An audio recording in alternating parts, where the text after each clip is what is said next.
Direktur RSUD Masohi Anang Rumuar menjelaskan bahwa kasus diare awal ditemukan pada 3 pasien anak.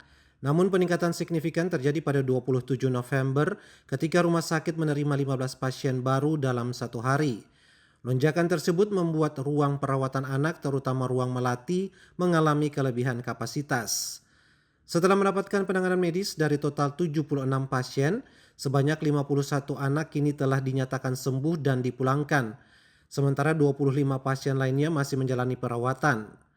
Rumuar menyampaikan bahwa mulai 30 November hingga 2 Desember 2025, jumlah kasus baru menunjukkan tren penurunan.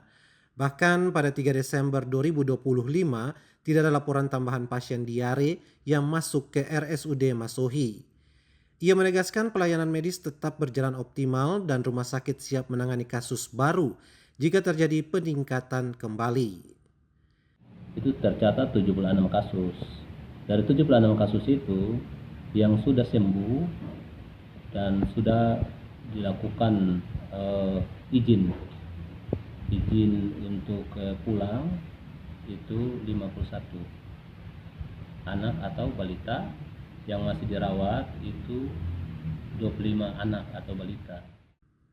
Dirut RSUD Masohi, Anang Rumuar mengimbau masyarakat untuk selalu menjaga kebersihan lingkungan dan menerapkan pola hidup bersih dan sehat, terutama bagi anak-anak guna mencegah penularan penyakit diare. Dari Masohi, Maluku Tengah, Fatahila Sia melaporkan.